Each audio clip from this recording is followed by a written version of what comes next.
Vision Punjab TV ਦੇਖ ਰਹੇ ਸਾਰੇ ਦਰਸ਼ਕਾਂ ਦਾ ਪ੍ਰੋਗਰਾਮ ਚਰਚਾ ਦਾ ਮੁੱਦਾ ਇੱਕ ਵਾਰ ਫਿਰ ਸਵਾਗਤ ਹੈ ਜੀ। ਪੰਜਾਬ ਭਰ 'ਚ ਲੈ ਕੇ ਚਰਚਾ ਛਿੜੀ ਸੀ ਬੀਜ ਘੁਟਾਲਿਆਂ ਦੀ।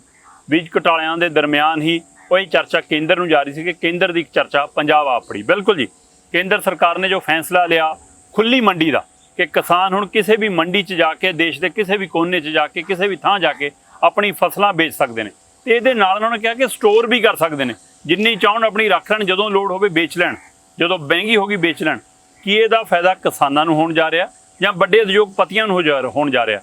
ਪੰਜਾਬ ਦੇ ਮੁੱਖ ਮੰਤਰੀ ਕੈਪਟਨ ਅਮਰਿੰਦਰ ਸਿੰਘ ਨੇ ਕੇਂਦਰ ਦੇ ਇਸ ਫੈਸਲੇ ਦਾ ਵਿਰੋਧ ਕੀਤਾ ਤੇ ਇੱਕ ਪਾਸੇ ਬੀਜ ਘੁਟਾਲੇ ਦੀ ਚਰਚਾ, ਦੂਏ ਪਾਸੇ ਇੱਕ ਮੰਡੀ ਦੀ ਚਰਚਾ ਤੇ ਤੀਏ ਪਾਸੇ ਇਸ ਗੱਲ ਨੂੰ ਲੈ ਕੇ ਚਰਚਾ ਛਿੜ ਗਈ ਹੈ ਕਿ ਇਹਦੇ ਨਾਲ ਪੰਜਾਬ ਦੇ ਦੇਸ਼ ਦੇ ਕਿਸਾਨਾਂ ਦੇ ਉੱਤੇ ਮੰਡੀਕਰਨ ਦਾ ਕਬਜ਼ਾ ਹੋਣ ਜਾ ਰਿਹਾ, ਵੱਡੇ ਉਦਯੋਗਪਤੀਆਂ ਦਾ ਕਬਜ਼ਾ ਹੋਣ ਜਾ ਰਿਹਾ। ਕਿ ਖੇਤਾਂ ਦੇ ਉੱਤੇ ਮਾਲਕ ਨਹੀਂ ਰਹਿਣਗੇ ਕਿਸਾਨ ਆਪਣੇ? ਇਹ ਸਾਰੇ ਸਵਾਲ ਪੈਦਾ ਹੋ ਗਏ ਨੇ। ਇਹਨਾਂ ਸਾਰੇ ਸਵਾਲਾਂ ਦੇ ਜਵਾਬ ਲਈ ਸਾਡੇ ਮਾਹਰ ਮਹਿਮਾਨ ਸੀਨੀਅਰ ਪੱਤਰਕਾਰ ਜਿਹੜੇ ਇਹਨਾਂ ਵਿਸ਼ਿਆਂ ਦੇ ਉੱਤੇ ਲਗਾਤਾਰ ਆਪਣੀ ਨਜ਼ਰਸਾਨੀ ਰੱਖਦੇ ਨੇ, ਇਸ ਦੇ ਉੱਤੇ ਖੋਜ ਰਿਪੋਰਟ ਲੱਭ ਕੇ ਲਿਆਉਂਦੇ ਨੇ। ਇੰਦਰਪ੍ਰੀਤ ਜੀ ਸਾਡੇ ਨਾਲ ਨੇ। ਇੰਦਰਪ੍ਰੀਤ ਭਾਜੀ ਸਵਾਗਤ ਕਰਦੇ ਹਾਂ। ਥੈਂਕ ਯੂ ਜੀ ਭਾਜੀ। ਇੱਕ ਮੰਡੀ ਇੱਕ ਮੰਡੀ ਇੱਕ ਦੇਸ਼, ਪਹਿਲਾਂ ਤਾਂ ਇਹ ਸਮਝਾਓ ਕਿ ਇਹ ਫਾਰਮੂਲਾ ਕਿ ਉਸੇ ਚੋਂ ਨਿਕਲ ਰਿਹਾ ਇੱਕ ਦੇਸ਼ ਇੱਕ ਟੈਕਸ, ਇੱਕ ਦੇਸ਼ ਇੱਕ ਭਾਸ਼ਾ, ਕਿ ਉਸੇ ਢੰਗ ਨਾਲ ਉਸੇ ਪਾਸੇ ਨੂੰ ਕੇਂਦਰ ਦਾ ਫੈਸਲਾ ਜਾਂ ਕਿਸਾਨ ਹਿਤੈਸ਼ੀ ਫੈਸਲਾ? ਨਹੀਂ ਇਹ ਟੋਟਲ ਜਿਹੜਾ ਹੈਗਾ ਨਾ ਐਕਚੁਅਲੀ ਕੀ ਹੈ ਕਿ ਜਿਵੇਂ ਹੁੰਦਾ ਨਾ ਕਿ ਦਿਖਾਓ ਕੁਝ ਔਰ ਵੇਚੋ ਕੁਝ, ਇਸ ਤਰ੍ਹਾਂ ਦਾ ਸਿਸਟਮ ਹੀ ਇੱਕ ਡਿਵੈਲਪ ਹੋ ਰਿਹਾ ਨਵੇਂ ਸਿਰੇ ਤੋਂ।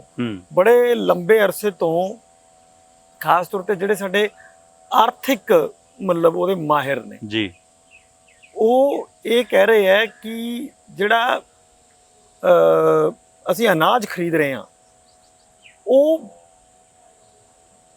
ਸਾਨੂੰ ਬਹੁਤ ਜ਼ਿਆਦਾ ਮਹਿੰਗਾ ਪੈ ਰਿਹਾ ਹੈ। ਮਹਿੰਗਾ ਕਿ ਸਾਡੇ ਤੇ ਬਹੁਤ ਵੱਡਾ ਬੋਝ ਆ ਉਹ। ਹਾਂ, ਤੇ ਅਸੀਂ ਉਹਨੂੰ ਉਸ ਬੋਝ ਨੂੰ ਕਿਸੇ ਨਾ ਕਿਸੇ ਤਰ੍ਹਾਂ ਘਟਾਉਣਾ ਹੈ। ਅੱਛਾ ਜੀ। ਤਾਂ ਘਟਾਇਆ ਕਿਸ ਤਰ੍ਹਾਂ ਜਾਊਗਾ? ਇੱਕ ਮਤਲਬ ਪਿੱਛੇ ਜੇ ਕਈ ਕਮੇਟੀਆਂ ਬਣ ਚੁੱਕੀਆਂ, ਮਤਲਬ ਉਹ ਉਹਨਾਂ ਦੀਆਂ ਆਪਣੀਆਂ ਸਿਫਾਰਿਸ਼ਾਂ ਨੇ। ਉਹਨਾਂ ਨੇ ਕਿਹਾ ਕਿ ਬਈ ਜਿਹੜੀ ਇਹ ਜਿੰਨਾ ਅਸੀਂ ਬਫਰ ਸਟਾਕ ਵਾਸਤੇ ਆਪਣਾ ਖਰੀਦ ਰਹੇ ਹਾਂ ਹੈ ਨਾ, ਉਹ ਪੈਡੀ ਔਰ ਵੀਟ ਖਰੀਦਦੇ ਹਾਂ, ਉਹ ਨਾ ਤੁਸੀਂ ਲਾ ਲਓ ਆਲਮੋਸਟ ਅਸੀਂ ਮਤਲਬ 3.5 ਕਰੋੜ ਦੇ ਆਸ-ਪਾਸ ਟਨ ਖਰੀਦਦੇ ਹਾਂ। ਬਿਲਕੁਲ, ਉਹ ਖਰੀਦਦੇ ਤਾਂ ਹੈਗੇ ਆ 25-26 ਰੁਪਏ ਦੇ ਹਿਸਾਬ ਨਾਲ, ਲੇਕਿਨ ਦਿੰਨੇ ਆ 2 ਰੁਪਏ 3 ਰੁਪਏ ਦੇ ਹਿਸਾਬ ਨਾਲ। ਯਾਨੀ ਕਿ ਉਹ ਜਿਹੜਾ ਤੁਸੀਂ ਸਮਝ ਲਓ ਕਿ 22-24 ਰੁਪਏ ਦਾ ਫਰਕ ਹੈ, ਜਿਹੜਾ ਗੈਪ ਹੈ ਉਹ ਗਵਰਨਮੈਂਟ ਪੇ ਕਰਦੀ ਹੈ। ਫਿਰ ਉਸ ਤੋਂ ਕੁਝ ਖਰਾਬ ਵੀ ਹੁੰਦਾ ਹੈ, ਕੁਝ ਉਹਨੂੰ ਮੇਨਟੇਨ ਕਰਨ ਤੇ ਵੀ ਖਰਚਾ ਆਉਂਦਾ ਹੈ, ਸਾਰਾ ਕੁਝ ਲਗਾ ਲਓ ਤਾਂ ਉਹ ਵੱਡਾ ਇਹਨੂੰ ਬੋਝ ਸਮਝਦੇ ਆ। ਮਤਲਬ ਇਹ ਜੋ ਮੈਨੂੰ ਲੱਗਦਾ ਕਿ ਇਹ ਬੋਝ ਨਹੀਂ ਹੈ, ਇਹ ਸਾਡੀ ਕੰਟਰੀ ਦੀ ਫੂਡ ਸਿਕਿਉਰਿਟੀ ਹੈ। ਜਿਸ ਤਰ੍ਹਾਂ ਅਸੀਂ ਜਿਵੇਂ ਆਪਣੀਆਂ ਸੈਨਾਵਾਂ ਤੇ ਖਰਚ ਕਰਦੇ ਹਾਂ, ਬਿਲਕੁਲ ਫੌਜਾਂ ਦੇ ਖਰਚ ਕਰਦੇ ਹਾਂ, ਉਹਦੇ ਨਾਲੋਂ ਤਾਂ ਕਿਤੇ ਘੱਟ ਖਰਚ ਹੈ ਨਾ ਇਹ। ਅਸੀਂ ਇਹਨਾਂ ਹਥਿਆਰ ਖਰੀਦਦੇ ਹਾਂ, ਉਹਦੇ ਨਾਲ ਤਾਂ ਕਿਤੇ ਘੱਟ ਖਰਚ ਹੈ ਨਾ। ਤੇ ਫਿਰ ਉਹਨੂੰ ਅਗਰ ਬੋਝ ਨਹੀਂ ਸਮਝਦੇ ਤਾਂ ਇਹਨੂੰ ਬੋਝ ਕਿਉਂ ਸਮਝਿਆ ਜਾ ਰਿਹਾ? ਤਾਂ ਸਰਕਾਰ ਦਾ ਪਿੱਛੇ ਲੰਬੇ ਸਮੇਂ ਤੋਂ, ਚਾਹੇ ਉਹ ਇਸ ਟਾਈਮ ਮੋਦੀ ਸਰਕਾਰ ਹੋਵੇ ਜਾਂ ਇਸ ਤੋਂ ਪਹਿਲਾਂ ਕਾਂਗਰਸ ਦੀ ਸਰਕਾਰ ਹੋਵੇ, ਲਗਾਤਾਰ ਇਹਨਾਂ ਦੀਆਂ ਕੋਸ਼ਿਸ਼ਾਂ ਇਦਾਂ ਦੀਆਂ ਚੱਲ ਰਹੀਆਂ ਨੇ ਕਿ ਕਿਸੇ ਤਰ੍ਹਾਂ ਹੁਣ ਇਹ ਸਬਸਿਡੀ ਘਟਾਈ ਜਾਏ। ਉਹਦੇ ਫਾਰਮੂਲੇ ਅਲੱਗ-ਅਲੱਗ ਤਰ੍ਹਾਂ ਦੇ ਬਣਦੇ ਨੇ। ਹੁਣ ਜਿਵੇਂ ਇਹਨਾਂ ਨੇ ਕਿਹਾ ਵੀ ਇੱਕ ਮੰਡੀ ਹੋਏਗੀ, ਕਿਸਾਨ ਕਿਤੇ ਵੀ ਵੇਚ ਸਕਦਾ ਹੈ। ਉਹਦਾ ਮਤਲਬ ਇਹ ਹੈ ਵੀ ਕਿਸਾਨ ਜਿਹੜੀ ਏਜੰਸੀਆਂ ਨੇ ਸਰਕਾਰ ਨੂੰ ਘੱਟ ਤੋਂ ਘੱਟ ਖਰੀਦਣਾ ਪਵੇ। ਉਹਦਾ ਮੇਨ ਮੋਟਿਵ ਕਿਵੇਂ ਘੱਟ ਖਰੀਦਣਾ ਪਊਗਾ? ਉਹ ਇੱਕੋ ਤਰੀਕਾ ਉਹਦਾ ਕਿ ਜੀ ਵਪਾਰੀਆਂ ਨੂੰ ਕਿਹਾ ਜਾਵੇ ਤੁਸੀਂ ਯਾਰ ਬਾਹਰੋਂ ਖਰੀਦ ਲਓ, ਕਿਉਂਕਿ ਜੇ ਵਪਾਰੀ ਮੰਡੀ ਜਾ ਕੇ ਖਰੀਦੇਗਾ ਤਾਂ ਉਹਨੂੰ ਸਾਰੇ ਟੈਕਸਿਸ ਪੇ ਕਰਨੇ ਪੈਣਗੇ। ਬਿਲਕੁਲ ਉਹ ਲਗਭਗ ਪੰਜਾਬ ਦੇ ਵਿੱਚ ਹੁਣ ਲਾ ਲਓ 11-12% ਦੇ ਕਰੀਬ ਟੈਕਸ ਹੈ, ਹੈ ਨਾ। ਤਾਂ ਅਗਰ ਉਹ ਸਾਰਾ ਟੈਕਸ ਮਤਲਬ ਇਹਨਾਂ ਨੇ ਦੇਣਾ ਹੈ ਸਰਕਾਰ ਨੇ, ਔਰ ਅਗਰ ਉਹ ਪ੍ਰਾਈਵੇਟ ਖਰੀਦ ਲੇ ਤਾਂ 10-11% ਬਚ ਜੇ। ਮਤਲਬ ਪ੍ਰਾਈਵੇਟ ਸਿੱਧਾ ਕਿਸਾਨ ਤੋਂ ਟੈਕਸ ਨਹੀਂ ਬਚ ਰਿਹਾ ਨਾ, ਉਨੀ ਜਿਹੜੀ ਖਰੀਦ ਹੈ ਮਤਲਬ ਉਹਨੇ % ਉਹ ਖਰੀਦ ਵੀ ਤਾਂ ਬਚ ਗਈ। ਮੈਂ ਏਦਾਂ ਸਮਝਾ ਰਿਹਾ ਤੁਹਾਨੂੰ ਕਿ ਜਿਵੇਂ ਮੰਨ ਲਓ ਕਿ 100 ਰੁਪਏ ਦੀ ਖਰੀਦ ਕਰਨੀ ਹੈ, 100 ਕੁਇੰਟਲ ਅਨਾਜ ਖਰੀਦਣਾ, ਉਹ ਜੋ ਅੱਜ ਦੀ ਤਰੀਕ 'ਚ ਜਿਹੜੇ ਤੁਸੀਂ ਪ੍ਰਾਈਵੇਟ ਟ੍ਰੇਡਰਸ ਨੇ ਨਾ, ਉਹ 1% ਵੀ ਨਹੀਂ ਖਰੀਦਦੇ। ਠੀਕ ਹੈ, 99% ਜਿਹੜਾ ਹੈਗਾ ਸਰਕਾਰ ਖਰੀਦ ਰਹੀ ਹੈ, ਉਹ ਸਰਕਾਰ ਖਰੀਦ ਰਹੀ ਹੈ ਟੋਟਲ। ਠੀਕ ਹੈ, ਜਿਹੜੇ 1% ਹੈਗੇ ਨੇ ਉਹ ਕੀ ਹੈ, ਚੱਕੀਆਂ ਚੁੱਕੀਆਂ ਵਾਲੇ ਜਿਹੜੇ ਹੈਗੇ ਛੋਟੇ ਮੋਟੇ ਜਾਂ ਥੋੜੀ ਵੱਡੀਆਂ ਆਟਾ ਜਿਹੜੀਆਂ ਵੱਡੀਆਂ ਫਲੋਰ ਮਿਲਸ ਨੇ, ਵੱਡੀਆਂ ਥੋੜੀਆਂ ਫਲੋਰ ਮਿਲਸ ਨੇ, ਉਹੀ ਖਰੀਦੀਆਂ, ਬਾਕੀ ਨਹੀਂ ਕੋਈ ਖਰੀਦ ਕਰਦਾ। ਠੀਕ ਹੈ, ਤੇ ਕੁਝ ਮੇਰੇ ਤੁਹਾਡੇ ਵਰਗੇ ਵੀ ਹੋਣਗੇ ਯਾਰ ਵੀ ਜਿਹੜੇ ਆਪਣੇ ਘਰ ਲਈ ਆਟਾ ਵੀ ਘਰ ਲਈ ਯਾਰ ਆਪਾਂ ਜਿਹੜੇ ਜੇ ਮੇਰਾ ਕੋਈ ਕਿਸਾਨ ਦੋਸਤ ਹੈ ਮੈਂ ਸਿੱਧਾ ਹੀ ਉਸ ਤੋਂ ਲੈ ਲਾਂ ਤਾਂ ਉਹ ਮੈਂ ਮੰਡੀ ਜਾਣ ਤੋਂ ਬਚ ਗਿਆ। ਤਾਂ ਉਸ ਤਰ੍ਹਾਂ ਦੇ ਕੁਝ ਲੋਕ ਇਸ ਤਰ੍ਹਾਂ ਦੇ ਨੇ। ਹੁਣ ਇਹਨਾਂ ਨੇ ਕਿਹਾ ਵੀ ਤੁਸੀਂ ਬਾਹਰੋਂ ਖਰੀਦ ਲਓ। ਠੀਕ ਹੈ। ਜੇ ਹੁਣ ਉਹ 80 ਦੀ ਜਗ੍ਹਾ ਸਮਝ ਲਓ 20% ਉਹ ਖਰੀਦ ਲੈਣ ਪ੍ਰਾਈਵੇਟ, ਇੱਕ ਦੀ ਜਗ੍ਹਾ ਤੋਂ 20 ਆ ਜਾਣ, 20 ਤੇ ਆ ਗਏ, ਤਾਂ ਸਰਕਾਰ ਦਾ ਖਰਚਾ 100 ਦੀ ਬਜਾਏ 80 ਤੇ ਆ ਗਏ। ਉਹ 20% ਤਾਂ ਬਚ ਰਿਹਾ। ਉਹਦੇ ਉੱਪਰ ਫਿਰ ਜਿਹੜਾ ਟੈਕਸਸ ਹੈ ਉਹ ਵੀ ਬਚ ਰਿਹਾ। ਸੋ ਇਹ ਜਿਹੜਾ ਖਰਚੇ ਨੇ ਇਹ ਕਿਸ ਤਰ੍ਹਾਂ ਘਟਾਏ ਜਾਣ, ਇਹਦੇ ਨਵੇਂ ਤੋਂ ਨਵੇਂ ਫਾਰਮੂਲੇ ਲੱਭੇ ਜਾ ਰਹੇ ਨੇ। ਤੇ ਮੈਨੂੰ ਇਹ ਲੱਗ ਰਿਹਾ ਵੀ ਇਹ ਜਿਹੜਾ ਮੌਜੂਦਾ ਸਾਡਾ ਸਿਸਟਮ ਹੈ ਇਹਨੂੰ ਕੋਲੈਪਸ ਕਰ ਦੇਗਾ। ਅੱਛਾ। ਜਿਹੜਾ ਦੇਖੋ ਗਵਰਨਮੈਂਟਾਂ ਨੂੰ ਇਹ ਸਮਝਣਾ ਚਾਹੀਦਾ ਹੈਗਾ ਵੀ ਜਿਹੜੇ ਵੀਟ ਔਰ ਪੈਡੀ ਅਸੀਂ ਖਰੀਦ ਰਹੇ ਹਾਂ ਇਹ ਤਾਂ ਟ੍ਰੇਡਿੰਗ ਨਹੀਂ ਹੈ। ਤੁਸੀਂ ਜਿਹੜਾ ਗਵਰਨਮੈਂਟ ਆਫ ਇੰਡੀਆ ਨੇ ਇਹ ਐਕਟ ਜਿਹੜਾ ਸੰਸ਼ੋਧਨ ਲੈ ਕੇ ਆਏ ਨੇ, ਆਰਡੀਨੈਂਸ ਜਿਹੜਾ ਜਾਰੀ ਕੀਤਾ ਹੈ, ਉਹ ਸਿਰਫ ਇਸ ਕਰਕੇ ਕੀਤਾ ਇਹ ਕਹਿ ਕੇ ਵੀ ਟ੍ਰੇਡਿੰਗ ਦਾ ਜਿਹੜਾ ਉਹ ਹੈ ਉਹ ਬਿਜ਼ਨਸ ਗਵਰਨਮੈਂਟ ਆਫ ਇੰਡੀਆ ਕੋਲੇ ਹੈ ਤੇ ਗਵਰਨਮੈਂਟ ਆਫ ਇੰਡੀਆ ਤੈਅ ਕਰ ਸਕਦੀ ਹੈ ਕਿ ਕਿਸਾਨ ਨੂੰ ਕਿੰਨੀ ਉਸ ਚ ਕਰਨੀ ਹੈ, ਕਿੰਨਾ ਫਾਇਦਾ ਪਹੁੰਚਾਉਣਾ ਹੈ, ਕਿੰਨਾ ਨੁਕਸਾਨ ਕਰਨਾ ਹੈ, ਗਵਰਨਮੈਂਟ ਤੈਅ ਕਰੇਗੀ, ਗਵਰਨਮੈਂਟ ਆਫ ਇੰਡੀਆ। ਤੇ ਪੰਜਾਬ ਜਿਹੜੀ ਸਟੇਟ ਗਵਰਨਮੈਂਟਾਂ ਨੇ ਉਹਨਾਂ ਦਾ ਕੰਮ ਥੋੜੀ ਹੈ ਟ੍ਰੇਡਿੰਗ ਉਹ ਆਪਣੇ ਉਹਨਾਂ ਦਾ ਕੰਮ ਕਿਸਾਨ ਤੋਂ ਉਗਵਾਉਣਾ ਹੈ, ਉਹ ਉਗਾਈ ਜਾਣ। ਪਰ ਇਹ ਗਲਤ ਹੈ। ਵੀਟ ਔਰ ਪੈਡੀ ਦੀ ਟ੍ਰੇਡਿੰਗ ਤਾਂ ਹੁੰਦੀ ਨਹੀਂ ਹੈ। ਵੀਟ ਔਰ ਪੈਡੀ ਤਾਂ ਅਸੀਂ ਆਪਣੀ ਫੂਡ ਸਿਕਿਉਰਿਟੀ ਕੰਟਰੀ ਦੀ ਆਪਣੇ ਦੇਸ਼ ਤੇ ਢਿੱਡ ਭਰਨ ਲਈ ਪੈਦਾ ਕਰ ਰਹੇ ਹਾਂ। ਬਿਲਕੁਲ। ਅਸੀਂ ਤਾਂ ਇਹ ਵਪਾਰ ਲਈ ਥੋੜਾ ਕਰ ਰਹੇ ਹਾਂ। 25-26 ਰੁਪਏ ਕਿਲੋ ਖਰੀਦ ਕੇ 2-2 ਰੁਪਏ ਕਿਲੋ ਦੇ ਰਹੇ ਹਾਂ। ਟ੍ਰੇਡਿੰਗ ਕਿਵੇਂ ਹੋਈ? ਇਹ ਵਪਾਰ ਸਬਸਿਡੀ ਤੇ ਥੋੜੀ ਦੇ ਰਹੇ ਹਾਂ। ਇਸ ਤਾਂ ਸਬਸਿਡੀ ਦੇ ਰਹੇ ਨਾ, ਵਪਾਰ ਥੋੜੀ ਕਰ ਰਹੇ ਹਾਂ। ਇਹ ਵਪਾਰ ਨਹੀਂ ਹੈ। ਸੋ ਇਹ ਪਹਿਲੀ ਗੱਲ, ਇਸ ਗੱਲ ਨੂੰ ਮਤਲਬ ਸਾਨੂੰ ਤਸਲੀਮ ਕਰਨਾ ਚਾਹੀਦਾ ਵੀ ਭਾਈ ਇਹ ਟ੍ਰੇਡਿੰਗ ਨਹੀਂ ਹੈ ਔਰ ਤੁਹਾਡਾ ਉਹਦਾ ਅਸਲੀ ਏਜੰਡਾ ਕੁਝ ਹੋਰ ਹੈ। ਤੁਸੀਂ ਉਸ ਏਜੰਡੇ ਨੂੰ ਲਾਗੂ ਕਰਨ ਲਈ ਇਹ ਏਜੰਡਾ ਨਾ ਦਿਖਾਓ ਕਿ ਅਸੀਂ ਕਿਸਾਨਾਂ ਨੂੰ ਫਾਇਦੇ ਚ ਕਰਾਂਗੇ।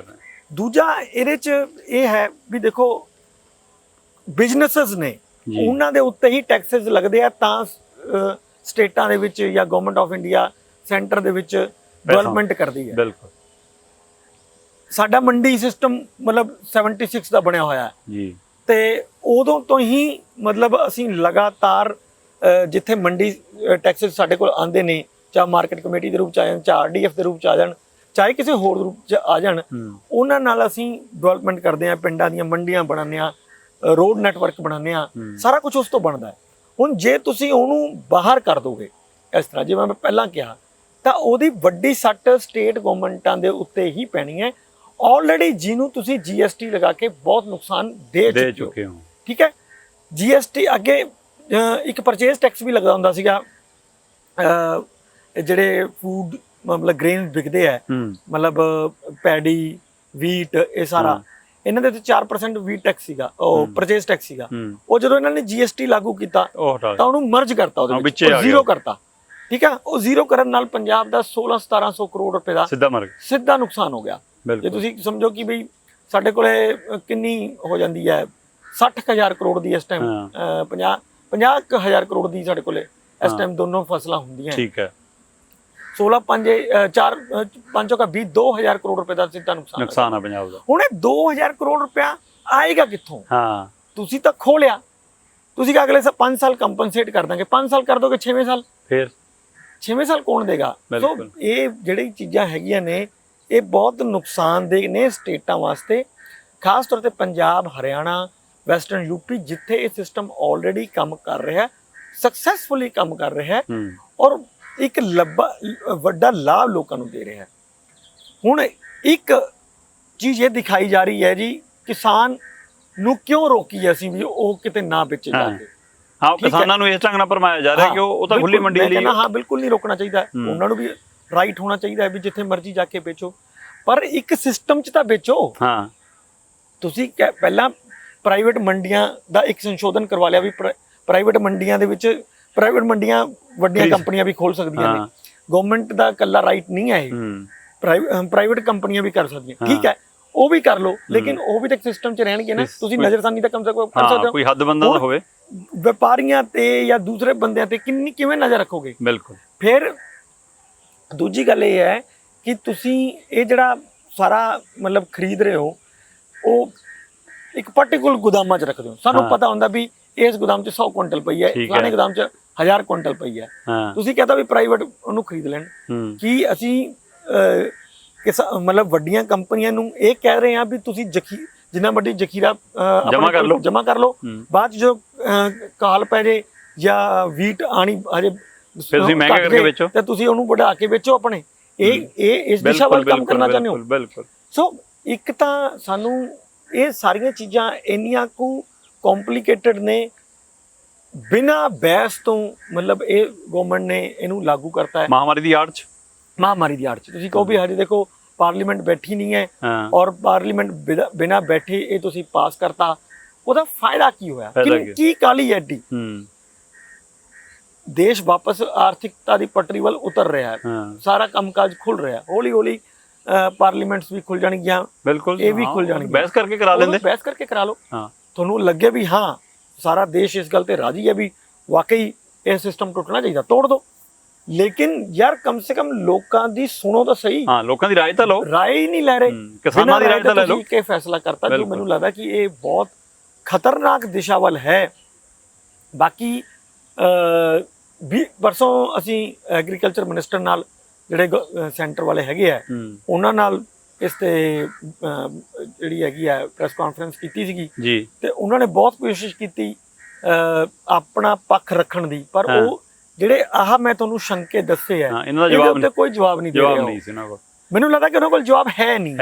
ਮੈਂ ਉਹਨਾਂ ਨੂੰ ਜਿਵੇਂ ਇਹ ਕਿਹਾ ਸੀਗਾ ਵੀ ਆਲਰੇਡੀ ਜਿਹੜੀ ਅਸ਼ੋਰਡ ਮਾਰਕੀਟ ਹੈ, ਉਹ ਕਹਿੰਦੇ ਵੀ MSP ਅਸੀਂ ਖਤਮ ਨਹੀਂ ਕਰ ਰਹੇ। ਕਿਹਨੇ ਕਿਹਾ ਵੀ ਅਸੀਂ MSP ਖਤਮ ਕਰ ਰਹੇ? ਮੈਂ ਕਿਹਾ ਜੀ MSP ਮਿਲਦੀ ਉਦੋਂ ਤੱਕ ਹੀ ਮਤਲਬ ਲਾਗੂ ਹੈ ਜਦੋਂ ਤੱਕ ਅਸ਼ੋਰਡ ਮਾਰਕੀਟਿੰਗ ਹੈ। ਜਦੋਂ ਮਾਰਕੀਟਿੰਗ ਅਸ਼ੋਰਡ ਨਹੀਂ ਹੈ ਫਿਰ MSP ਦਾ ਕੀ ਮਤਲਬ ਹੈ? ਫਿਰ ਮੈਂ ਉਹਨਾਂ ਨੂੰ ਦਾਲਾਂ ਦੀ ਉਦਾਹਰਨ, ਕਿੰਨੀਆਂ ਫਸਲਾਂ ਦੀ MSP ਲਾਉਂਦੇ ਹੋ, ਵਿਕਦੀਆਂ ਥੋੜਾ। ਦੇਖੋ 29 ਫਸਲਾਂ ਦੀ MSP ਅਨਾਉਂਸ ਹੁੰਦੀ ਹੈ, ਤੁਸੀਂ ਖਰੀਦਦੇ ਹੋ 2 ਤੇ 27 ਤਾਂ ਤੁਸੀਂ ਵੈਸੇ ਹੀ ਨਹੀਂ ਖਰੀਦ ਰਹੇ। ਬਿਲਕੁਲ। ਤਾਂ ਫਿਰ ਤੁਸੀਂ ਉਹਨਾਂ ਦਾ ਚਾਹੇ MSP 10,000 ਕਰ ਦੋ, 20,000 ਕਰ ਦੋ, ਤੁਸੀਂ ਫਿਰ ਜਦੋਂ ਖਰੀਦਣੀ ਨਹੀਂ ਤਾਂ ਤੁਸੀਂ ਕਹੋ ਨਾ ਕਿ ਅਸੀਂ ਤਾਂ ਜਿੰਨੇ ਮਰਜ਼ੀ ਕਰੀਏ। ਤਾਂ ਫਿਰ ਇੱਥੇ ਤਾਂ ਵਾਹਵਾਹੀ ਖੱਟ ਲਓ ਵੀ ਹਾਂ ਜੀ ਅਸੀਂ, ਮੈਂ ਸਵਾਮੀਨਾਥਨ ਤਾਂ ਕਹਿ ਰਿਹਾ ਸੀ ਵੀ 50%, ਅਸੀਂ ਤਾਂ 100% ਦੇਤਾ ਜੀ। 10,000 ਰੁਪਏ ਹੋਏਗਾ ਜੀ ਕੱਲ ਤੋਂ ਦਾਲ ਦਾ ਰੇਟ। ਜਦੋਂ ਤੁਸੀਂ ਖਰੀਦਣੀ ਨਹੀਂ ਰੇਟ ਕਰੋ ਨਾ, ਅਨਾਉਂਸ ਕਰੋ 10,000 ਰੁਪਏ ਰੇਟ। ਜੋ ਖਰੀਦੋਗੇ ਤਾਂ ਭਾਵੇਂ 5,000 ਚ ਕਰ ਲਿਓ। ਹੁਣ ਦਾਲਾਂ ਦਾ ਰੇਟ, ਮੂੰਗ ਦੀ ਦਾਲ ਦਾ ਤੁਸੀਂ ਦੇਖੋ ਰਵੀ ਦੀ ਫਸਲ 'ਚ 5700 ਰੁਪਏ ਕੱਢਿਆ ਨਾ ਪਲਸਸ ਦਾ। ਤੁਸੀਂ ਅੱਜ ਖੰਨੇ ਦੀ ਮੰਡੀ ਜਿਹੜੀ ਸਭ ਤੋਂ ਵੱਡੀ ਮੰਡੀ ਹੈ ਉੱਥੇ ਚਲੇ ਜਾਓ, ਤੁਹਾਨੂੰ 4-4 ਰੁਪਏ ਤੇ 3500 ਰੁਪਏ ਤੇ ਵਿਕਦੀ ਨਜ਼ਰ ਆਊਗੀ। ਬਿਲਕੁਲ। ਆਖਿਰ ਜਿਹੜੇ ਇਹ 2-2 ਰੁਪਏ ਪਰ ਕੁਇੰਟਲ ਨੁਕਸਾਨ ਹੋ ਰਿਹਾ ਉਹਦਾ ਜ਼ਿੰਮੇਵਾਰ ਕੌਣ ਹੈ? MSP ਤਾਂ ਤੁਸੀਂ ਕਿਹਾ ਵੀ ਅਸੀਂ ਦਿੱਤੀ ਹੋਈ ਹੈ, ਹੁਣ ਇਹ ਕੀ ਕਰ ਰਿਹਾ ਵੀ ਉਹ MSP ਤੇ ਵਿਕ ਰਹੀ ਹੈ ਕਿ ਨਹੀਂ ਵਿਕ ਰਹੀ? ਅੱਛਾ, ਉਹ ਆਲਰੇਡੀ ਪ੍ਰਾਈਵੇਟ ਟ੍ਰੇਡਰ ਖਰੀਦ ਰਿਹਾ ਜੀ, ਤਾਂ ਫਿਰ ਤੁਸੀਂ ਹੁਣ ਯਾਨੀ ਕਿ ਵੀਟ ਔਰ ਪੈਡੀ ਨੂੰ ਵੀ ਇਸ ਪਾਸੇ ਵੱਲ ਧਕੇਲ ਰਹੇ ਹੋ। ਸੋ ਇਹ ਸਾਰਾ ਸਿਸਟਮ ਮੈਨੂੰ ਲੱਗਦਾ ਵੀ ਜਿਹੜਾ ਬਣਿਆ ਹੋਇਆ ਸਿਸਟਮ ਹੈ ਉਹਨੂੰ ਕੋਲੈਪਸ ਕਰਨ ਵੱਲ ਦੀ ਦਿਸ਼ਾ ਵੱਲ ਅਸੀਂ ਕਦਮ ਵਧਾਇਆ।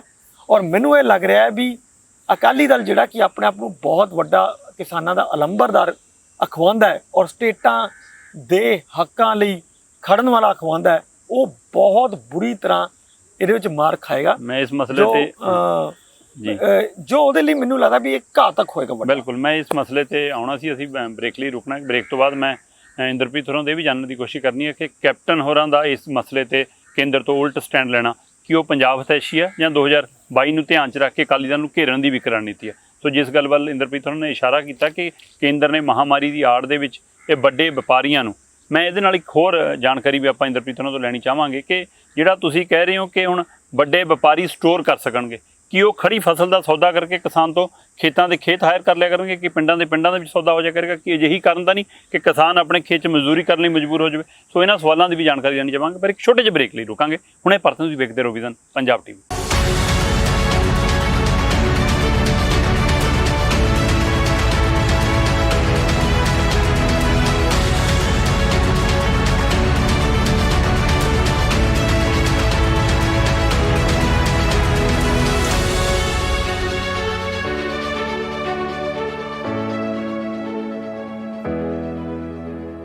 ਵਿਜ਼ਨ ਪੰਜਾਬ TV ਦੇਖ ਰਹੇ ਸਾਰੇ ਦਰਸ਼ਕਾਂ ਦਾ ਪ੍ਰੋਗਰਾਮ ਚਰਚਾ ਦਾ ਮੁੱਦਾ 'ਚ ਇੱਕ ਵਾਰ ਫਿਰ ਸਵਾਗਤ ਹੈ ਜੀ।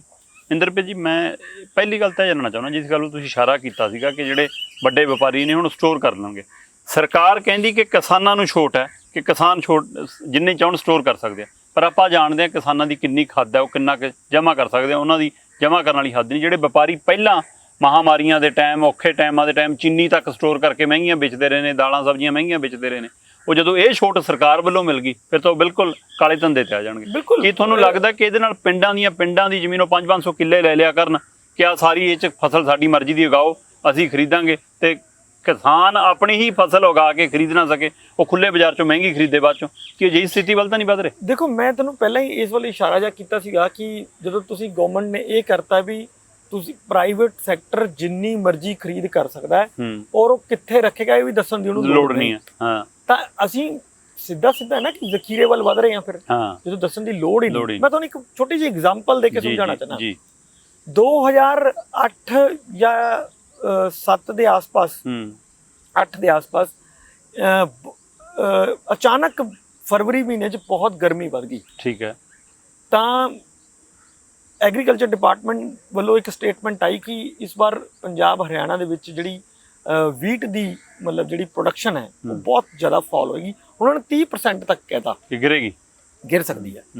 ਤੇ ਤੁਹਾਨੂੰ ਯਾਦ ਹੋਊਗਾ ਉਦੋਂ ਜਿਹੜੇ ਸੈਂਟਰਲ ਫੂਡ ਮਿਨਿਸਟਰ ਸੀਗੇ ਸ਼ਰਦ ਪਵਾਰ, ਉਹਨਾਂ ਨੇ ਬੈਨ ਕਰਤਾ ਸੀ ਵੀ ਕੋਈ ਵੀ ਪ੍ਰਾਈਵੇਟ ਕੰਪਨੀ ਮੰਡੀਆਂ 'ਚ ਐਂਟਰ ਹੀ ਨਹੀਂ ਕਰੇਗੀ। ਮੈਨੂੰ ਪਤਾ, ਬਿਲਕੁਲ ਐਂਟਰ ਹੀ ਨਹੀਂ ਕਰੇਗੀ। ਮੈਂ ਖਰੀਦਣੀ ਤਾਂ ਦੂਰ, ਕੋਈ ਇੱਕ ਦਾਣਾ ਵੀ ਨਹੀਂ ਚੱਕੇਗਾ। ਹਾਂ, ਅਸੀਂ ਚੱਕਾਂਗੇ। ਸੋ ਉਹ ਕਿਉਂ ਸੀ ਕਿ 30% ਅਗਰ ਫਾਲ ਹੋ ਗਈ ਹੈ ਤਾਂ ਸਾਡੀ ਫੂਡ ਸਿਕਿਉਰਿਟੀ ਦਾਅ ਤੇ ਲੱਗ ਜਾਏਗੀ, ਚੇਨ ਟੁੱਟ ਜਾਣੀ ਹੈ ਸਾਰੀ। ਹਾਂ, ਅਸੀਂ ਕੱਲ ਨੂੰ ਲੋਕਾਂ ਤੱਕ ਉਹ ਅਨਾਜ ਕਿਵੇਂ ਪਹੁੰਚਾਵਾਂਗੇ? ਬਿਲਕੁਲ। ਅੱਜ ਸਥਿਤੀ ਉਸ ਤੋਂ ਥੋੜੀ ਜਿਹੀ ਉਲਟਾ ਇਸ ਪਾਸੋਂ ਹੈ ਕਿ ਸਾਡੇ ਕੋਲ ਬਫਰ ਸਟਾਕ ਡਬਲ ਹੈ। ਬਿਲਕੁਲ, ਅਸੀਂ ਰਿਕਾਰਡ ਤੋੜ ਪੈਦਾਵਾਰ ਹੋ ਰਹੀ ਹੈ। ਤੁਸੀਂ ਇਹ ਤਾਂ ਗੱਲ ਕਰ ਸਕਦੇ ਹੋ ਵੀ ਜੀ ਅਗਲੇ 2 ਜਾਂ 3 ਸਾਲਾਂ ਲਈ ਅਸੀਂ ਇਸ ਤੇ ਰੋਕ ਲਵਾਂਗੇ ਕਿਉਂਕਿ ਸਾਡੇ ਕੋਲ ਫੂਡ ਸਟਾਕ ਬਹੁਤ ਜ਼ਿਆਦਾ ਹੋ ਗਿਆ। ਅਸੀਂ ਪ੍ਰਾਈਵੇਟ ਸੈਕਟਰ ਨੂੰ ਕਹਿ ਰਹੇ ਹਾਂ ਵੀ ਭਾਈ ਤੁਸੀਂ ਖਰੀਦ ਲਓ, ਬਾਹਰ ਵੇਚਣੀ ਹੈ, ਬਾਹਰ ਵੇਚੋ, ਐਕਸਪੋਰਟ ਕਰ ਦਿਓ, ਜੋ ਮਰਜ਼ੀ ਕਰੋ, ਪਰ ਪਰਮਾਨੈਂਟ ਨਹੀਂ। ਹਾਂ, ਪਰਮਾਨੈਂਟ ਨਹੀਂ। ਇਹ ਤਾਂ ਹੋਇਆ ਟਾਈਮਿੰਗ, ਟਾਈਮਲੀ ਜਿਹੜੇ ਆਪਾਂ ਮੇਜਰ ਲੈਂਦੇ ਆ ਉਸ ਤੱਕ ਠੀਕ ਹੈ, ਉਹਨਾਂ ਸਮਝ ਆਉਂਦੀ ਹੈ। ਪਰ ਤੁਸੀਂ ਖੋਲ੍ਹਾ ਹੀ ਕਰਤਾ, ਕਾਨੂੰਨ ਹੀ ਬਣਾਤਾ ਵੀ ਤੁਸੀਂ ਜਾਂ ਜਿੱਥੇ ਮਰਜ਼ੀ ਕਰੋ, ਤਾਂ ਇਹ ਸਮਝ ਨਹੀਂ ਆ ਰਹੀ। ਇਹ ਮੈਨੂੰ ਲੱਗਦਾ ਕਿ ਗਲਤ ਦਿਸ਼ਾ ਵੱਲ ਕਦਮ ਹੈ। ਜਿਹੜੀ ਤੁਸੀਂ ਗੱਲ ਕਰ ਰਹੇ ਹੋ ਵੀ ਜ਼ਖੀਰੇ, ਮੈਂ ਤਾਂ ਤੁਹਾਨੂੰ ਪਹਿਲਾਂ ਹੀ ਕਿਹਾ ਕਿ ਸਾਡੀ ਤਾਂ ਸਥਿਤੀ ਬਿਲਕੁਲ ਫਿਰ ਉਹੀ 75-76 ਵਾਲੀ ਪਾਸੇ ਹੋ ਜਾਏਗੀ ਜਦੋਂ ਅਸੀਂ ਬਾਹਰੋਂ ਮੰਗਾਉਂਦੇ ਸੀ ਔਰ ਇੱਥੇ ਦੇ ਜਿੰਨੇ ਸਟਾਕਿਸਟ ਸੀਗੇ ਉਹ ਮਤਲਬ ਆਪਣੇ ਗੋਦਾਮਾਂ 'ਚ ਰੱਖਦੇ ਸੀ ਔਰ ਫਿਰ ਮਾਰਕੀਟ ਦੇ ਵਿੱਚ ਮੂੰਹ ਬੋਲੇ ਦਾਮ ਤੇ ਵੇਚਦੇ ਸੀ। ਕੁਆਲਿਟੀ ਦਾ ਉਸ 'ਚ ਕੋਈ ਖਿਆਲ ਨਹੀਂ ਸੀ ਹੁੰਦਾ ਕਿਉਂਕਿ ਇੰਨਾ ਜ਼ਿਆਦਾ ਅਨਾਜ ਦੀ ਉਦੋਂ ਡਿਮਾਂਡ ਹੁੰਦੀ ਸੀ। ਲੋਕ ਕਹਿੰਦੇ ਜੋ ਮਿਲਦਾ ਲੈ ਲਓ, ਮਿਲ ਜਾਏ ਉਹ ਲੈ ਲਓ।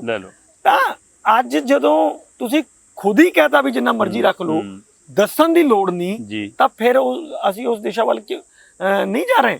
ਤੇ ਤਾਂ ਸਿੱਧਾ ਹੈ, ਕਿਉਂ ਨਹੀਂ ਕੋਈ ਸਮਝ ਆ ਰਹੀ ਹੈ ਇਹ ਗੱਲ ਮੈਨੂੰ। ਇਹ ਤੇ ਜਿਹੜੀ ਰਾਜਨੀਤਿਕ ਇਹਦੀ ਰੂਪਰੇਖਾ ਆਪਾਂ ਦੇਖ ਰਹੇ ਹਾਂ, ਪੰਜਾਬ 'ਚ ਕਿਸਾਨ ਜਥੇਬੰਦੀਆਂ ਵਿਰੋਧ 'ਚ ਆਈਆਂ, ਪੰਜਾਬ ਸਰਕਾਰ ਵਿਰੋਧ 'ਚ ਆ ਗਈ, ਆਮ ਆਦਮੀ ਪਾਰਟੀ ਇਹਦੇ ਵਿਰੋਧ 'ਚ ਹੈ, ਅਕਾਲੀ ਦਲ ਚੁੱਪ ਹੈ, ਉਹਨੂੰ ਸਮਝ ਨਹੀਂ ਆ ਰਿਹਾ। ਉਹ ਕਹਿ ਰਿਹਾ ਕਿ ਨਹੀਂ, ਹਰਸਿਮਰਤ ਬਾਦਲ ਸਾਡੀ ਕੈਬਨਿਟ, ਕੇਂਦਰ ਮੰਤਰੀ ਦਾ ਬਿਆਨ ਹੈ ਕਿ ਹਰਸਿਮਰਤ ਬਾਦਲ ਤਾਂ ਕੈਬਨਿਟ ਸ਼ਾਮਲ ਸੀ, ਉਹਦੀ ਸਹਿਮਤੀ ਨਾਲ ਹੋਇਆ ਸਾਰਾ ਕੁਝ।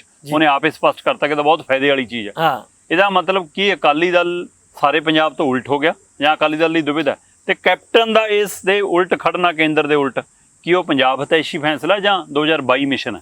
ਦੇਖੋ, ਮੈਂ ਤੁਹਾਨੂੰ ਪਹਿਲਾਂ ਕਿਹਾ ਵੀ ਅਕਾਲੀ ਦਲ ਨੂੰ ਮੈਨੂੰ ਲੱਗਦਾ ਕਿ ਵੱਡੀ ਸੱਟਬੈਕ ਲੱਗੇਗੀ। ਆਲਰੇਡੀ ਉਹਨਾਂ ਦਾ ਜਿਹੜਾ ਕਿਸਾਨ ਵਰਗ ਹੈ ਉਹ ਬਹੁਤ ਨਾਰਾਜ਼ ਹੈ ਉਹਨਾਂ ਤੋਂ, ਠੀਕ ਹੈ ਨਾ। ਉਹ ਪੱਕਾ ਵੋਟ ਬੈਂਕ ਮੰਨਿਆ ਜਾਂਦਾ ਸੀ, ਉਹਨਾਂ ਦਾ ਪੱਕਾ ਵੋਟ ਬੈਂਕ ਹੈ ਔਰ ਬਹੁਤ ਨਾਰਾਜ਼ ਹੈ ਬੇਦਬੀ ਕਾਂਡ ਕਰਕੇ। ਉਹ ਬਿਲਕੁਲ ਪਿਛਲੇ ਇਲੈਕਸ਼ਨਾਂ ਵੇਲੇ ਉਹਨਾਂ ਤੋਂ ਬਹੁਤ ਦੂਰ ਚਲਾ ਗਿਆ। ਉੱਪਰ ਦੀ ਆ ਫੈਸਲਾ, ਠੀਕ ਹੈ। ਹੁਣ ਤੁਸੀਂ ਮਤਲਬ ਇਹ ਦੋ ਜਿਹੜੇ ਮਤਲਬ ਉਹਦੇ ਮਤਲਬ ਆਪਾਂ ਕਹ ਲਓ ਕਿ ਪ੍ਰਾਇਮਰੀ ਏਜੰਡੇ ਨੇ ਸ਼੍ਰੋਮਣੀ ਅਕਾਲੀ ਦਲ ਦੇ। ਇੱਕ ਤਾਂ ਕਿਸਾਨ ਹਿਤੈਸ਼ੀ ਹੋਣਾ ਉਹਨਾਂ ਦਾ ਨਾ, ਔਰ ਦੂਜਾ ਫੈਡਰਲ ਸਟਰਕਚਰ ਦੇ ਉੱਤੇ ਉਹਨਾਂ ਦਾ ਫੋਕਸ ਹੈ। ਦੋਨੋਂ ਹੀ ਦੇ ਉਲਟਾ ਹੈ, ਔਰ ਇਹ ਨਹੀਂ ਹੈ ਕਿ ਅਕਾਲੀ ਦਲ ਇਹਨੂੰ ਮਤਲਬ ਸਮਝ ਨਹੀਂ ਰਿਹਾ। ਅਕਾਲੀ ਦਲ ਨੂੰ ਉਹਦੀ ਸਮਝ ਹੈ, ਪਰ ਉਹ ਭਾਜਪਾ ਦੇ ਜਿਵੇਂ ਕਹਿੰਦੇ ਨਾ ਦਬਾਅ ਥੱਲੇ ਕੰਮ ਕਰ ਰਿਹਾ ਬਹੁਤ ਜ਼ਿਆਦਾ। ਔਰ ਉਹ ਮੈਨੂੰ ਨਹੀਂ ਲੱਗਦਾ ਕਿ ਇਸ ਗੱਲ ਦਾ ਉਹਨੂੰ ਪੋਲੀਟੀਕਲੀ ਕੋਈ ਫਾਇਦਾ ਹੋਣਾ ਹੈ, ਨੁਕਸਾਨ ਹੋਏਗਾ। ਬੇਸ਼ੱਕ ਹੁਣ ਇਸ ਟਾਈਮ ਉਹ ਪ੍ਰਚਾਰ ਇਸ ਤਰ੍ਹਾਂ ਕਰਨ ਲੱਗੇ ਹੋਏ ਨੇ ਵੀ ਜੀ ਕਿਸਾਨਾਂ ਨੂੰ ਕੀ ਫਾਇਦਾ, ਨੁਕਸਾਨ ਹੈ। ਕਿਸਾਨਾਂ ਦੀ ਤਾਂ ਫਸਲ ਵਿਕ ਹੀ ਰਹੀ ਹੈ, ਗਵਰਨਮੈਂਟ ਨੇ ਕਿਹਾ ਵੀ ਤੁਸੀਂ ਬਾਹਰ ਵੇਚ ਲਓ, ਉਹਦਾ ਫਾਇਦਾ ਹੋ ਗਿਆ ਜੀ, ਉੱਥੇ ਵੀ ਉਹੀ ਕੇਂਦਰ ਵਾਲੀ ਭਾਸ਼ਾ ਨਾਲ ਬੋਲ ਰਹੇ ਨੇ, ਹਾਂ ਜ਼ਿਆਦਾ ਕੀਮਤ ਮਿਲ ਜਾਏਗੀ, ਜੋ ਮੰਡੀਆਂ 'ਚ ਵੇਚੇਗਾ ਤਾਂ ਉਹਨੂੰ MSP ਮਿਲ ਜਾਏਗੀ। ਇਹ ਦਿਖਾਇਆ ਜਾ ਰਿਹਾ। ਮੈਂ ਕਹਿ ਰਿਹਾ ਵੀ ਇੱਕ ਜਦੋਂ ਸਿਸਟਮ ਨੂੰ ਤੋੜਨਾ ਹੁੰਦਾ ਹੈ ਤਾਂ ਉਸ ਨੂੰ ਤੋੜਨ ਲਈ ਆਪਾਂ ਕੀ ਕਰਦੇ ਹਾਂ ਕਿ ਪਹਿਲਾਂ ਉਹਨੂੰ ਵਧੀਆ ਵਧੀਆ ਦਿਖਾਉਂਦੇ ਹਾਂ ਕਿ ਉਹਦੇ ਉਲਟਾ ਵਾਲਾ ਇੱਕ ਸਿਸਟਮ ਖੜਾ ਕੀਤਾ, ਉਹਨੂੰ ਫਾਇਦੇਮੰਦ ਦਿਖਾਉਂਦੇ ਹਾਂ ਤਾਂ ਕਿ ਲੋਕ ਉਸ ਪਾਸੇ ਨੂੰ ਚਲੇ ਜਾਣ, ਅੰਦਰ ਚਲੇ ਜਾਣ। ਹਾਂ, ਫਿਰ ਜੋ ਇਹ ਵੈਸੇ ਡਿਫੰਕਟ ਹੋ ਜਾਂਦਾ ਇਸ ਤਰ੍ਹਾਂ ਸਮਝ ਲਓ ਇਹਨੂੰ, ਚਾਹੇ ਕਿ ਜਿਸ ਤਰ੍ਹਾਂ ਅੱਜ ਸਾਡੀ BSNL ਦਾ ਹਾਲ ਹੋ ਗਿਆ, ਜੀਓ ਉਹਦੇ ਪਰ ਕਬਜ਼ਾ ਹੋ ਗਿਆ, ਹੋ ਗਿਆ, ਇਸੇ ਢੰਗ ਨਾਲ ਕੱਲ ਨੂੰ ਇਹ ਮੰਡੀ BSNL ਵਾਲਾ ਹਾਲ ਹੋ ਜਾਣਾ, ਮੰਡੀਆਂ BSNL ਬਣ ਜਾਣਗੀਆਂ, ਬਿਲਕੁਲ, ਔਰ ਜਿਹੜੇ ਇਹ ਪ੍ਰਾਈਵੇਟ ਅਦਾਰੇ ਨੇ, ਜੀਓ ਅਦਾਰੇ ਨੇ, ਇਹ ਸਾਰਾ ਉਸ ਤਰ੍ਹਾਂ ਖੋਲਣਗੇ ਤਾਂ ਫਿਰ ਤੁਸੀਂ ਇਸ ਗੱਲ ਤੇ ਆ ਹੀ ਜਾਓਗੇ ਵੀ ਜੀ ਯਾਰ ਮੰਡੀਆਂ ਬਹੁਤ ਮਹਿੰਗੀਆਂ ਪੈ ਰਹੀਆਂ ਰੱਖਣੀਆਂ, ਬਹੁਤ ਖਰਚਾ ਹੁੰਦਾ ਹੈ, ਇਹਨੂੰ ਬੰਦ ਹੀ ਕਰ ਦਿਓ ਜੀ, ਸਾਰਾ ਕਾਰੋਬਾਰ ਹੀ ਇਹਨਾਂ ਨੂੰ ਬਸ ਤਾਂ ਫਿਰ ਤੁਸੀਂ ਕਿਸੇ ਦੇ ਕੀ MSP ਤੇ ਖਰੀਦਣਗੇ, ਫਿਰ ਤੇ ਉਹ ਤੋਂ ਅੱਧੀ ਕੀਮਤ ਵੀ ਦੇ ਦੇਣ ਤਾਂ ਬਹੁਤ ਗਨੀਮਤ ਹੋਊਗੀ।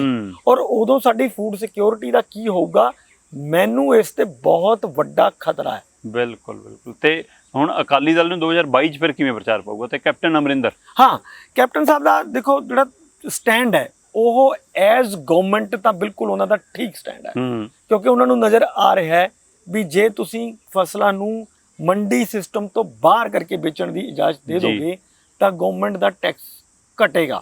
ਇਹਦੇ ਨਾਲ ਆਲਰੇਡੀ ਤੁਸੀਂ ਪਹਿਲਾਂ ਹੀ GST ਕਰਕੇ ਗਵਰਨਮੈਂਟਾਂ ਨੂੰ ਇੰਨੀ ਸੱਟ ਮਾਰ ਚੁੱਕੇ ਹੋ। ਆਖਿਰ ਸਟੇਟ ਨੇ ਚੱਲਣਗੀਆਂ ਕਿਵੇਂ? ਸਟੇਟਾਂ ਚੱਲਣਗੀਆਂ ਹਾਂ ਜੀ, ਸਾਰੇ ਨੂੰ ਟੈਕਸ ਸੈਂਟਰ ਖਾਂਦਾ, ਸਾਰੇ ਟੈਕਸਸ ਜਿੱਥੋਂ ਰੈਵਨਿਊ ਦੇ ਸੋਰਸਸ ਨੇ ਉਹ ਤੁਸੀਂ ਲੈ ਲਿਆ ਔਰ ਤੁਸੀਂ ਸਟੇਟਾਂ ਨੂੰ ਕਹਿ ਰਹੇ ਵੀ ਤੁਸੀਂ ਖਰਚੇ ਆਪਣੇ ਚਲਾਓ, ਕਿਵੇਂ ਚਲਾਏ ਜਾਣਗੇ?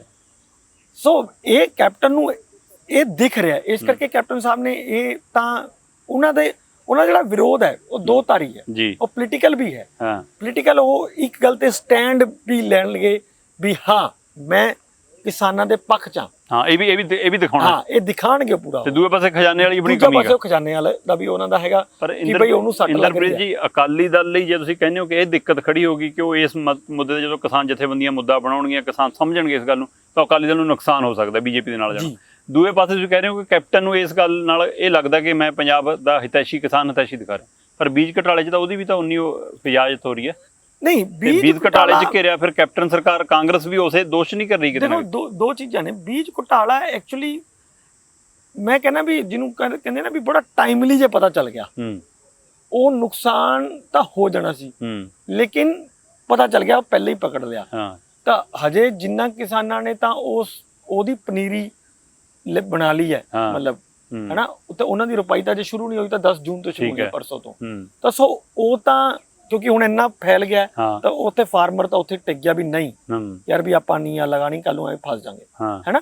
ਤਾਂ ਉਹ ਨੈਚੁਰਲੀ ਹੈ ਵੀ ਉਹ ਜਾਂ ਤਾਂ ਉਹ ਪਨੀਰੀ ਨਹੀਂ ਲਗਾਏਗਾ ਜਾਂ ਫਿਰ ਖੁਦ ਹੀ, ਕਿਉਂਕਿ ਹੁਣ ਪਨੀਰੀ ਲਗਾਉਣ ਦਾ ਟਾਈਮ ਤਾਂ ਨਿਕਲ ਗਿਆ, ਤਾਂ ਉਹ ਸਿੱਧੀ ਬਿਜਾਈ ਤੇ ਚਲਾ ਜਾਏਗਾ ਜਾਂ ਬਾਸਮਤੀ ਟਾਈਪ ਕੁਝ ਹੋਰ ਕਰੇਗਾ, ਜਿਹਦੀ ਜੁਲਾਈ ਤੱਕ ਮਤਲਬ ਟਾਈਮ ਹੈਗਾ ਉਹਦੇ ਕੋਲੇ। ਸੋ ਉਹ ਜਿਹੜਾ ਇੱਕ ਵੱਡਾ ਨੁਕਸਾਨ ਹੋ ਜਾਣਾ ਸੀ, ਉਹ 'ਚ ਕਾਫੀ ਬਚਾਅ, ਮੈਨੂੰ ਲੱਗਦਾ ਕਿ ਉਸ 'ਚ ਕਾਫੀ ਬਚਾਓ ਹੋ ਗਿਆ। ਦੂਸਰਾ ਇਹ ਕਿ ਕਿਹਾ ਇਹ ਜਾ ਰਿਹਾ ਹੈ ਵੀ 30,000 ਕੁਇੰਟਲ ਵਿਕ ਗਿਆ, ਮਤਲਬ ਬੀਜ, ਮਤਲਬ 3,000 ਕੁਇੰਟਲ ਸੀਗਾ ਇਹਨਾਂ ਕੋਲੇ, ਇਹਨਾਂ ਨੇ ਹੋਰ ਮਿਕਸਿੰਗ ਜੀ ਕਰਕੇ 30,000 ਕੁਇੰਟਲ ਵੇਚਦਾ। ਸੋ ਇੱਕ ਉੱਥੇ ਮੈਨੂੰ ਲੱਗਦਾ ਵੀ ਉਹੀ ਮੈਂ ਕਹਿ ਰਿਹਾ ਵੀ ਜਿੰਨਾ ਕੁ ਉਹ ਦੇਖੋ ਸਾਨੂੰ 600 ਲੱਖ ਕਿਲੋ ਦੀ 600 ਲੱਖ ਕਿਲੋ ਸਾਨੂੰ ਬੀਜ ਚਾਹੀਦਾ ਹੁੰਦਾ, ਜਿਹੜਾ ਸੀ ਮਤਲਬ ਟੋਟਲ 65 ਲੱਖ ਏਕੜ ਦੇ ਵਿੱਚ ਅਸੀਂ ਲਗਾਉਂਦੇ ਹਾਂ, ਉਹ 600 ਲੱਖ ਦੇ ਆਸ-ਪਾਸ ਦੀ ਕੈਲਕੂਲੇਸ਼ਨ ਬਣਦੀ ਹੈ ਜੋ ਮੈਂ ਐਗਰੀਕਲਚਰ ਡਿਪਾਰਟਮੈਂਟ ਤੋਂ ਲਗਾਈ ਸੀ। ਠੀਕ ਹੈ, ਤਾਂ ਉਹਨਾਂ ਦਾ ਕਹਿਣਾ ਸੀਗਾ ਵੀ ਜੇ ਇਹ ਤਾਂ ਸਾਰਾ 300 ਕਰੋੜ ਦਾ ਆਸ-ਪਾਸ ਹੈ, ਮਤਲਬ ਜੋ ਟੋਟਲ ਬਣਦਾ ਉਹਦਾ, ਜੇ ਉਹ 50 ਰੁਪਏ ਦੇ ਆਪਾਂ ਹਿਸਾਬ ਨਾਲ ਉਹਨੂੰ ਕਰਦੇ ਹਾਂ।